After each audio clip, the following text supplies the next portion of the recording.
And we're back like we never left. Welcome to the Confessions of a Not So Dangerous Mind podcast. I'd like to thank you all for spending some of this Saturday evening drive eastward with me on this Saturday night in New York. Once again, we're going to skip past all that promotional jazz and get right to the guts of the episode. This is going to be a different kind of episode. Yes, it will be history-based. Yes, there will be some recounting of a story by me. But this is not what you would probably have ever thought that I was going to talk. What we got to talk about?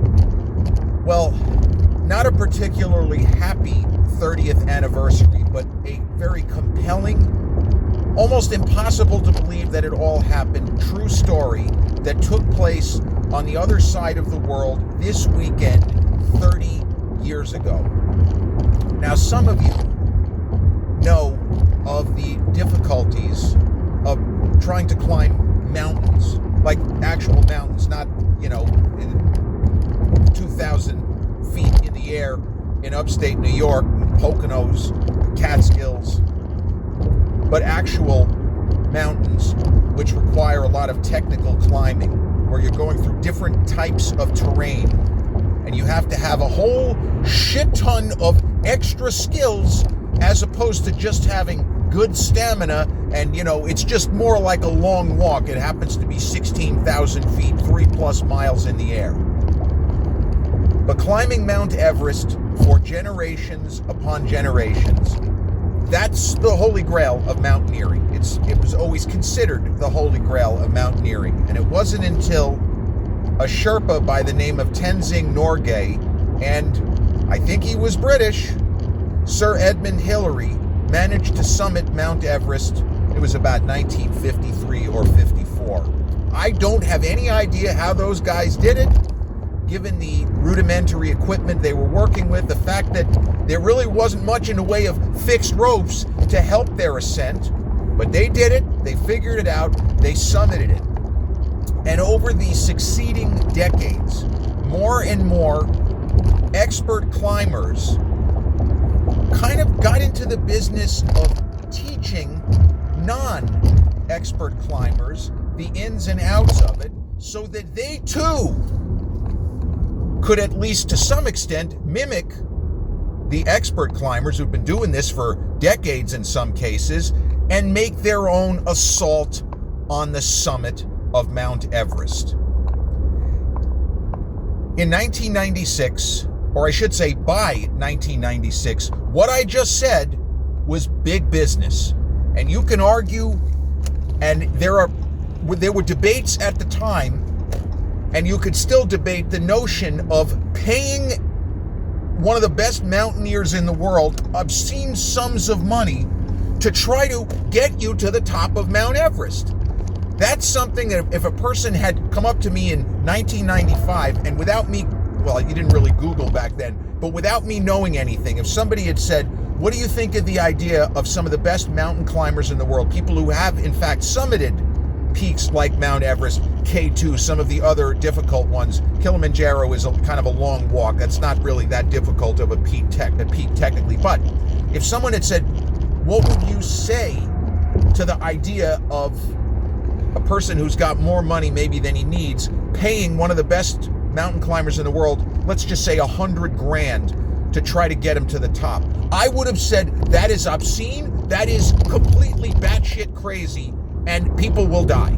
I believe that by age 21, I would have calculated all of that. That being said, two of the best high-altitude mountain climbers in the 1990s, an Australian, he was from New Zealand, not Australian, a New Zealand man named Rob Hall and an American named Scott Fisher. They already had thriving businesses where they would do all of the legwork. They would plan assaults on Everest to ascend the mountain. They would plan things. They would have a couple of times a year where they would bring climbers up. You got to remember, the weather at 28,000 feet is a little bit unpredictable. That's part of the story here. But they would have clients, sometimes they were also friends, but clients paying them, which at the time in 1996, $100,000 or more, that's a lot of money right now. I'm sorry. So think about time value of money, inflation adjusted, how much that is in 1995-96 era. So Rob Hall had a company called Adventure Consultants Incorporated, and Scott Fisher had a company called Mountain Madness, is what I think it was. And they were expedition companies, and the idea was for a fee, if you could prove that you had some basic levels of skills, that you had done some mountaineering. He was going to do the best he could with supplemental oxygen and all of the fixed ropes positioned because so many people by that point had summited. It got easier with time, but that mountain could never be easy, no matter how great of a climber, because of the unpredictability of the weather and the timing of the ascent itself. And what if there are just too many fucking people on the mountain? So in May of 1996, a young author and mountain climber who you may have heard of, named Jon Krakauer, he wrote Into the Wild, the movie that Sean Penn directed with, it was such an all-star cast. Emile Hirsch in the lead, and William Hurt, who I mentioned on my social media today. He passed away, I think 5 years ago. I'm sorry, he would have turned 76 yesterday, William Hurt. Emile Hirsch, William Hurt, and I think Vince Vaughn was in it, but Into the Wild was the book adaptation of Christopher McCandless, a young man who went looking for adventure of a different kind, kind of wandered off into the Alaskan wilderness, and, that was it. Spoiler alert. But Jon Krakauer in the mid-1990s was a young mountain climber and author. He had summited a small peak that was a vicious technical climb called the Devil's Thumb. I think that's in Arizona, but I'm not sure. He had gotten to the top of the Eiger. Speaking of movies, Clint Eastwood's The Eiger Sanction. So Krakauer was a skilled climber.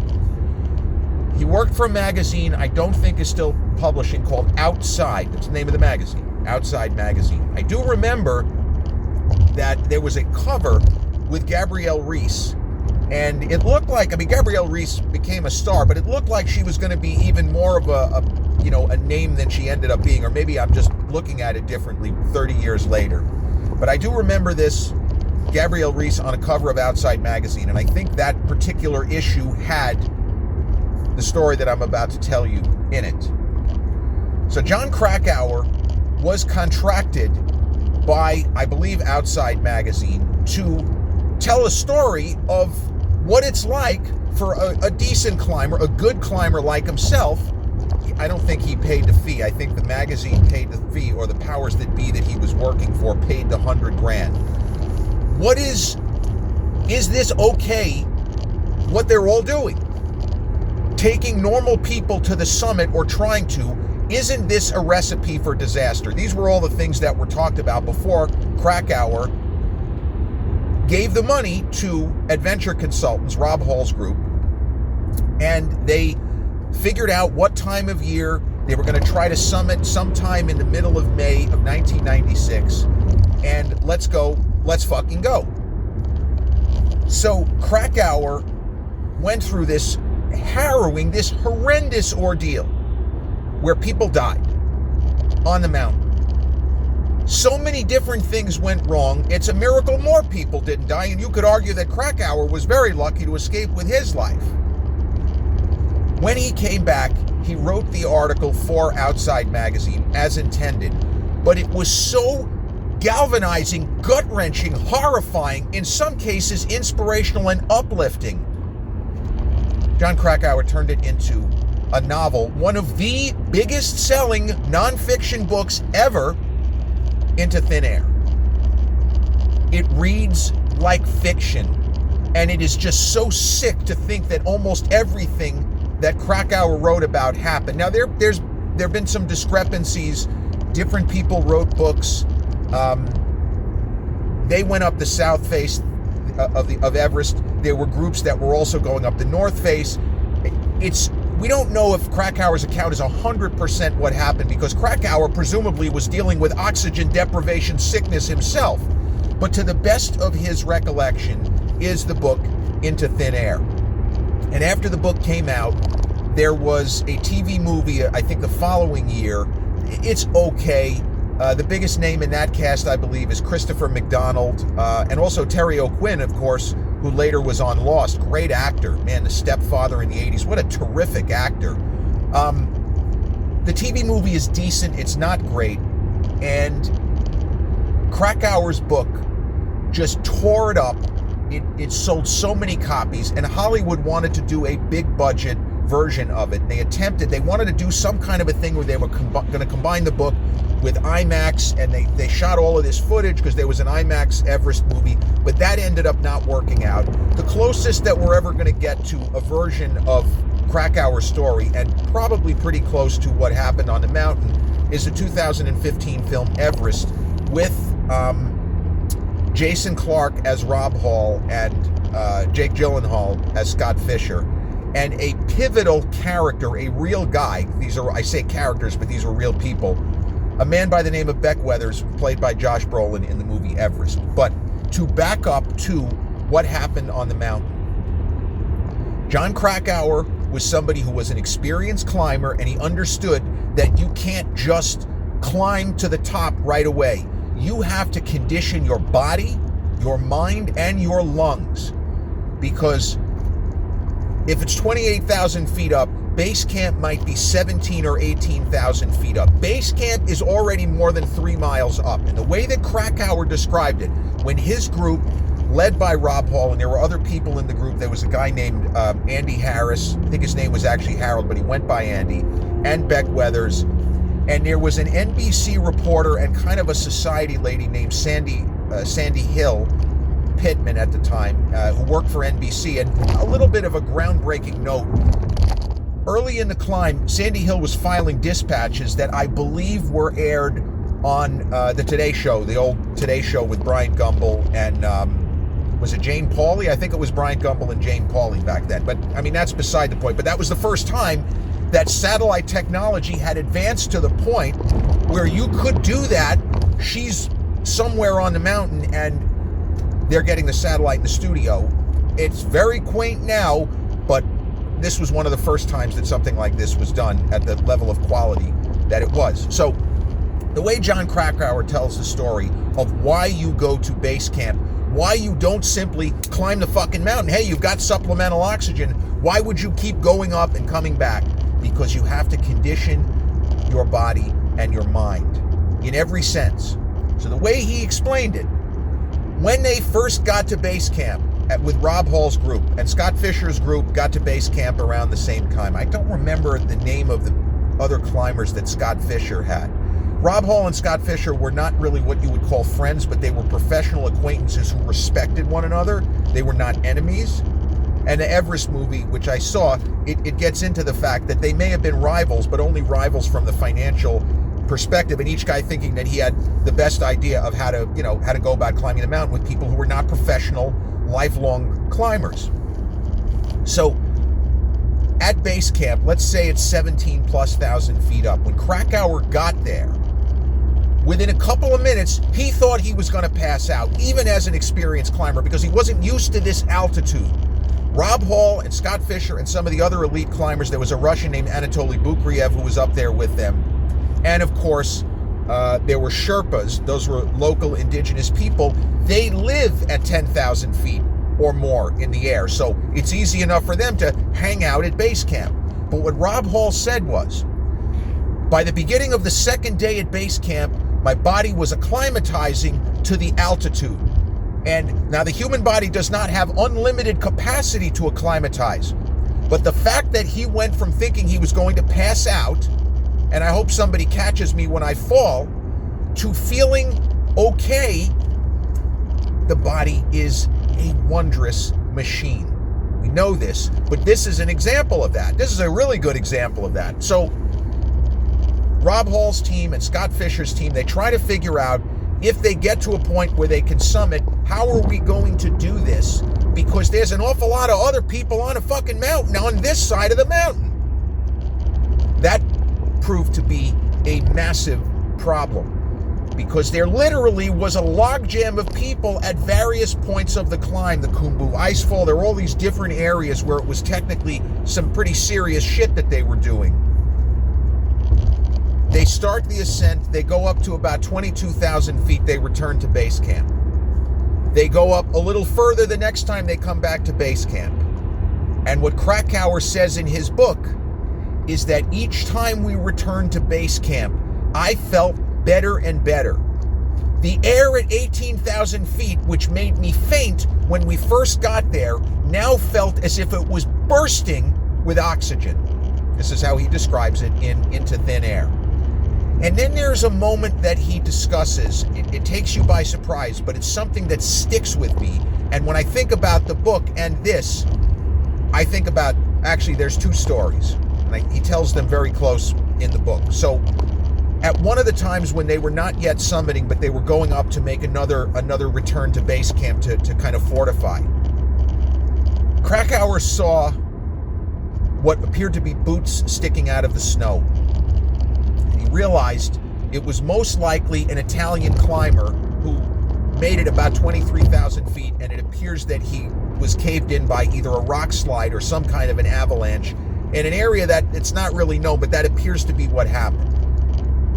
He thought that guy had been there for at least a decade based on what he was wearing and the boots, which were like early 80s style. I mean, it's so fucking ghastly, but this guy was perfectly preserved. Again, you're up that high and you're frozen. It's all bad. So that was one story Krakauer told that I still think about. This guy was probably climbing by himself and doing great, and something went wrong. You know, this is what you think of. He tells another story. There was a morning when they were, I think they were going to make their final return to base camp. They were probably up about 26,000 feet. And they had some supplemental oxygen if need be, because by that point, it's not quite the death zone yet. The death zone is, even with supplemental oxygen, you're so high up, you're eventually just going to die. You can't sustain. Life is unsustainable. Human life is unsustainable above 28,000 feet. This is what they all say. So Krakauer, early in the morning, with the sun's up, he gets out of his little makeshift tent that they all made for themselves. He gets out of it, and he's stretching. He feels not bad. I mean, yeah, he could use a little more oxygen, but he does not feel faint.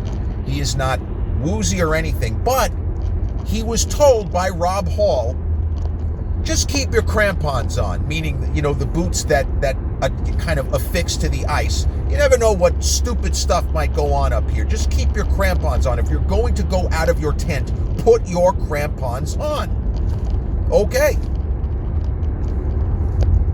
Krakauer steps outside the tent, stretches out, got a nice, his feet are set. They're into the ice, the snow, the ice, whatever. And as he's looking, he sees a climber from a different expedition walk out of the tent and go sliding down the mountain to his death. Because he walked out of the tent in his long johns or whatever kind of a thing that he had on, and he didn't think that it could be slippery. We're on a little bit of a decline here. And this guy probably fell 20-something thousand feet. It's so horrendous. But that's the danger, because he probably wouldn't have made that mistake at regular altitude because he would have been using his noggin. But the stakes are high.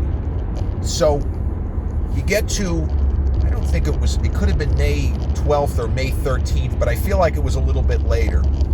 They get to where they're trying to, I think it was May 12th, now that I'm thinking about it, but where they're trying to summit the mountain. And a bunch of climbers managed to summit, but they went over their window for what would have been the optimal time to summit and come down. So Krakauer was feeling pretty good with the supplemental oxygen, and he was able to push to the summit and come back down. But some of Rob Hall's clients were unable to make it. They just couldn't quite get up there, and I believe Beck Weathers was one of them. I don't think that Weathers, I think he was only about 300 feet from the summit, but they had to turn back. And then the weather went bad. The weather went very bad. And Scott Fisher and Rob Hall both they were capable physically of summiting themselves and just coming back down and surviving. But these people paid them to try to get them to the summit, but also they entrusted them with their lives. And Rob Hall stayed with Beck Weathers far past the point where he should have, and was not going to leave until they could both go down, and they were unable to. And Rob Hall died up there on the mountain, and Scott Fisher unfortunately met a similar fate. But what happened with Beck Weathers, and this is where in the movie Everest, Josh Brolin's character has a bigger role in that film. I think it's the Terry O'Quinn in the TV movie called Into Thin Air. That was supposed to be a more direct adaptation of Krakauer's book, but it still took a lot of liberties. But Beck Weathers should have been dead. His wife was told that he had died. But somehow, despite the fact that he had to have been frozen to death, close to, he had frostbite all over his body. Something woke up, and Beck Weathers basically made it down the mountain. It was a complete miracle, and Josh Brolin took that role. I think he met with the real Beck Weathers, and if the film had been better received, Josh Brolin, it's the kind of role that he could have gotten a supporting actor nomination, but it didn't happen. The movie did pretty well at the worldwide box office. A lot of critics just didn't like it. You know, it looked great, but it could be argued that none of them should have been up there at that time. That the danger of Everest, the danger of trying to summit and forcing people to try to summit when their bodies are giving out anyway. You're so fucking high up. You're more than 28,000 feet above sea level. When Krakauer returned from this tragedy, I think 6 people died in all. I think 6 or 8, but it was something like that. And then there was the idea that the Sherpas were not deployed correctly or not being deployed as properly as they could because there were people, like they were trying to almost literally drag people to the summit. That's not what they're there for. That's not what they're there for. They're there for support. They're not there to lift you up and put you on their back and carry you to the fucking summit. A lot of mistakes were made. And Krakauer, as I said, was lucky to return home with his life. And in the book Into Thin Air, in his book, he goes through every possible emotion of, you know, wondering why.